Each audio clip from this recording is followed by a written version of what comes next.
How to do a science fair project. Before considering a science fair project, the first question you should ask yourself is, why should I participate in a science fair? Science fairs are a wonderful opportunity to go beyond the knowledge you learn in a textbook. Through independent research, a science fair project allows you to explore any scientific or engineering topic that interests you, study a subject in depth, and come up with a hands-on experiment that investigates a question you have about the world around you. In this video, I'll walk you through the complete process from coming up with an idea, creating a testable question, conducting an experiment, recording your results, interpreting them to come up with a conclusion, and finally preparing your presentation. Before we get started, I want to make it clear that whenever you conduct any project, make sure you follow all safety procedures and have adult supervision. Additionally, the expectations for varying ages will be different. Although I will cover all the steps for a science fair project in this video, note these average expectations by grade level. Younger elementary students will explore a science topic which reflects their current interests and will share what they did and what they learned in the process. Older elementary students will explore a topic more in depth, creating a simple hypothesis and going through a simplified version of the scientific method. Middle school students should follow the scientific method. However, their background research and future studies will be brief. Finally, high school students would complete all portions of the process I will cover in this video, including in-depth research, conclusions, and future studies. Ultimately, we want you to have fun exploring and experimenting in a safe manner, experiencing the joy that comes from discovering something new. Now, let's explore how to do a science fair project. Brainstorming an experiment idea. The first thing you need for a science fair project is an idea. And the key to a successful science fair project begins with you. What are your interests? What questions do you have about the things you like to do every day?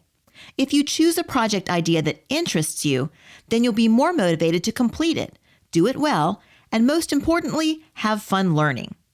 A good science fair project goes beyond the classic volcano model, unless you absolutely love studying volcanoes. Because you are going to spend lots of time researching, experimenting, and presenting, make your topic something you are excited about. You want your project to stand out as you share your newfound knowledge with others. Now, there are some topics which aren't a good choice for a science fair project.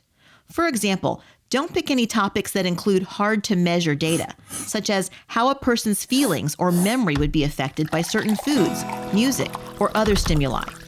If you are comparing products, try to avoid results that are open to personal opinions. You want results that are measurable. Don't choose a topic that requires dangerous materials. And please don't pick a topic that could cause injury or pain to a living animal or human. If you're considering an engineering design project, look around at the designs and technology around you to see if there are ways to improve them. Maybe you want to make something stronger, faster, or smaller. For this type of project, you're basically looking for ways you can improve existing designs. If you have a garden and are constantly bothered by ants there, what are some structural barriers you could test that would keep them out? If you like to play sports, perhaps you could test what types of shoe treads would make you run faster. A traditional science question may come about like this. Let's say you enjoy baking bread. You have always been fascinated to watch the loaves grow as you stare through the oven window, and you love the soft, fluffy result. This might start you thinking about how yeast causes the bread to rise. That's a great topic for starters, but you need to think about that subject a bit in order to come up with a testable question. So the next step involves doing some research to gather background information on your topic. Doing some background research. Once you come up with an idea, gather library books and internet sources on the subject. If you know a professional in the area of your study, they might be helpful to brainstorm ideas with too. For older students, it's important to learn what research has already been completed about your subject. This way you can create an intelligent experiment. Particularly for high school students, the background research, called a literature review, is an important part of your project, taking up a good portion of your efforts. So let's say that in reading about yeast and its role in bread, you learn that yeast is a type of single-celled fungus. When yeast cells are activated by placing them in warm water, they feed on sugars and release carbon dioxide gas, which forms bubbles that become trapped in the dough, causing it to rise. That background information might cause you to ask some questions. You might ask, do yeast do better with warmer or cooler oven temperatures while baking? Are there certain acidic materials that affect yeast, such as lemon juice or vinegar? How much sugar do yeast cells need? What type of sugar works best to get the most even rise? Make sure to write your research discoveries and all of these questions in your lab notebook. That way, you can refer back to this information when you need to. This brings us to the next step in the process: choosing a testable question and formatting it as a hypothesis. In looking over your questions, you should now try to identify which of them can be tested. Which questions might be easy to explore and measure? You want to pick one thing to test in your project. And don't forget, identify which one of the topics is interesting to you. A helpful way to format your questions is, how does something affect something? That way, you are setting yourself up to create an experiment to answer that question. You might ask, how does tail length affect a paper airplane's flight distance? Or, how does fertilizer affect the growth of a tomato plant? In reviewing your background reading and research on baking bread, you might wonder what type of sugar is best to produce the greatest bread rise. Your question might be, how does sugar type affect bread rise? You imagine trying a bread recipe using white granulated sugar, unbleached sugar, honey, agave syrup, maple syrup, or stevia. Then you can discuss this thinking process with your parents, a science teacher, or a professional baker. Is this a good testable question? Can you easily measure bread rising? Yes, you can use a ruler to measure the height of each loaf after it's baked. So this looks to be a good science fair topic. It's testable, it's measurable, and you are interested in exploring the outcome. Now, don't forget, write this thinking process in your notebook. If you discuss your idea with a professional, make sure to write down what you talked about. Again, this will be helpful for later reference. Once you come up with a good question, it's time to reword it into a statement called a hypothesis. A hypothesis is a testable statement, not a question, that is based on some observed situation, or it's based on the relationship between elements in a situation. To say it more simply, you're making an educated guess based on the information you have observed and researched. You want to try to answer the question you have and then conduct an experiment to see if the results will either support your hypothesis or reject it. So, if your question is, how does sugar type affect bread rise? You need to predict which sugar type you think will work the best. After doing some reading on the subject, you might notice that most yeast bread recipes call for white sugar. So your hypothesis might be, if I use white sugar in yeast bread, then it will rise higher than other sugars. Now that's a statement you can test. One of the easiest formats for a hypothesis is called an if-then statement. It is worded in an easy-to-test way. Some examples include, if a paper airplane is made of heavier paper, then it will fly farther than paper airplanes made of lighter paper. Or, if disinfecting wipes are used on a cell phone daily, then the cell phone will have less bacteria on it compared to a cell phone that is not daily disinfected. At this point, you have chosen your topic, done some background research on it, chosen a testable question, and formed a hypothesis. All of these should be listed in your notebook. Now it's time to set up your experiment. Planning your experiment to test one variable. When setting up your experiment, it's important to make every component the same, except the one you want to test. Each changeable element in an experiment is called a variable. It can vary within the experiment. For example, in varying the sugar type for the bread baking example, there are other things that could possibly change. You could bake your loaves in different types of bread pans. You might use different recipes for each loaf. You might bake the loaves at different time periods or cook them in different heights within the oven. All these variables, these things that can vary, can have an effect on your result, which is how high the bread rises. So in order to make it so that only sugar type changes, you reduce or remove all the other variables as best as possible. That means you should use the same type of baking pans, bake them in the same oven on the same oven rack. And to make it even better, bake each of the loaves in the center of the oven. That might mean you have to bake them one at a time, but oven temperatures vary around the inside. You should follow the same recipe for all your loaves, using the same quantity of sugar, but the only thing you vary is the type of sugar. That way, any differences in rise will most likely be due to the sugar type the yeast fed on. Ideally, you should also conduct this same experiment more than once for each sugar type, preferably at least 3 times. These are called trials, and you conduct several trials so you have more than one set of results to analyze. Each trial will use the same bread pans, same recipe, same placement in the oven, etc. The only variable that changes is the sugar type. If you're doing an engineering project, your experiment might look a bit different. Say you are designing a machine or device to do a task, such as exploring the best wing design for a paper airplane glider in order to make it travel the farthest. You come up with a design, create a model, test it, and then refine the design. In this case, you'll be making several illustrations in your notebook that you can refer to. Engineering project design is more of a cyclical process. You create a design, test it several times, make a design adjustment, retest it again several times, and so on until you find the design that works best. However, just like the bread baking example, you still keep all the other variables beside wing design the same.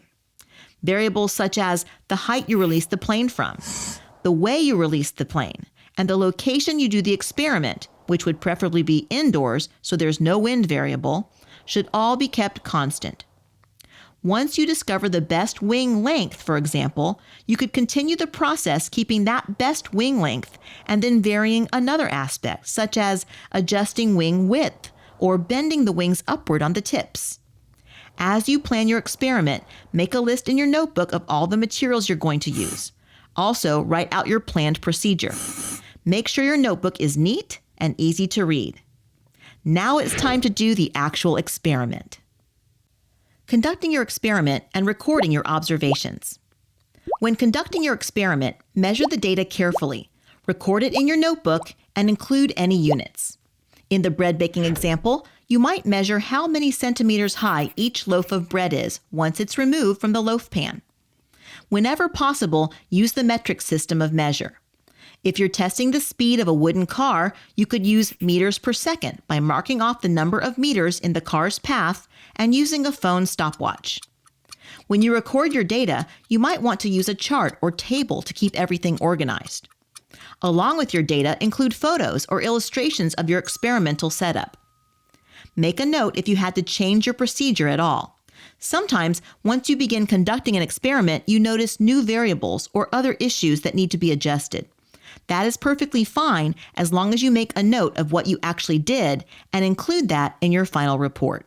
Examining your results and making a conclusion.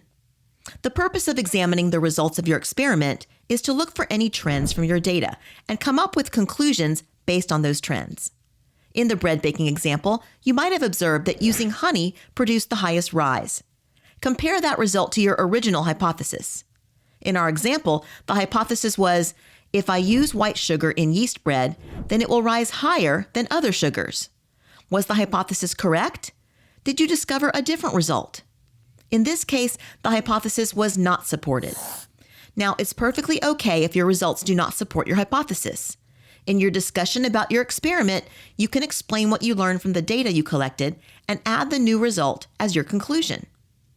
The most important part of this step is that you understand your subject well and can use the data you collected to come up with a conclusion, even if it's a conclusion you were surprised to get. If you hypothesized that white sugar would produce the highest rise, and your results demonstrated that honey produced the highest rise, then you've learned something by conducting this experiment. And you can adjust how you bake in the future. Some experiments will produce data that can be graphed. This is the time to do that.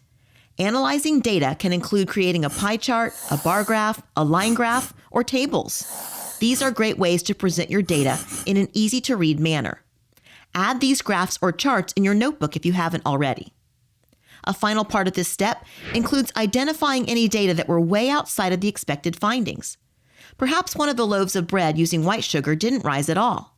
If something like this happens, think about what might have caused it.